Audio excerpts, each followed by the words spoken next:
চর কুকরিমুকরি বাংলাদেশের অন্যতম সংরক্ষিত বনাঞ্চল ও বৃহৎ বন্যপ্রাণী অভয়ারণ্য।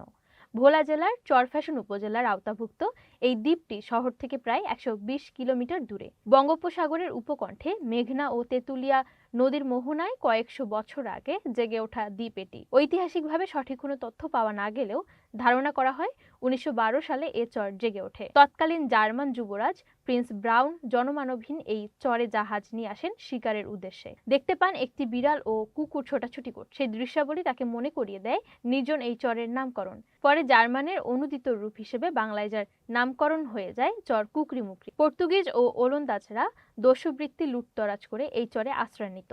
এই দ্বীপকে প্রকৃতির রুদ্র রোষ থেকে রক্ষা করতে জেগে ওঠা চরগুলো সংরক্ষণে ১৯৪৭ সাল থেকে এখানে বনায়ন করা হয়। ওই কর্মসূচি পরবর্তী সময়ে উপকূলীয় সবুজ বেষ্টনী প্রকল্প হিসেবে রূপ লাভ করে। এক সময় এই চরে শুধু কুকুর আর ইঁদুর ছাড়া তেমন কিছুই চোখে পড়তো না।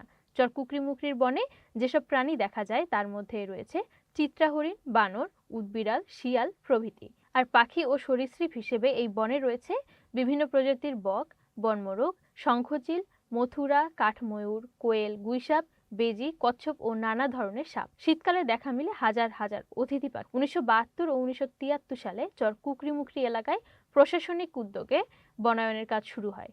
এই সময় মূলত শ্বাসমূলীয় গাছের চারা রোপণ করে বনায়ন শুরু করা হলেও পরে ক্রমে ক্রমে যুক্ত হয় সুন্দরী, গেওড়া, পশুর প্রভৃতি গাছের চারা রোপণ করা। এছাড়া গোটা এলাকায় চোখে পড়ে বিপুল সংখ্যক কেওড়া গাছ। মূলত বিশাল এলাকায় গড়ে ওঠা এসব গাছ আশেপাশের নারিকেল গাছ, বাঁশ ও বেতবন মিলে এখানে তৈরি হয়েছে আকর্ষণীয় একটি ম্যানগ্রোভ শ্বাসমূলীয় বনাঞ্চল। বর্তমানে কুকরিমুকরি চরে বনভূমির পরিমাণ ৮,৫৬৫ হেক্টর, যার মধ্যে ২১৭ হেক্টর জমি বন্যপ্রাণীর অভয়াশ্রম।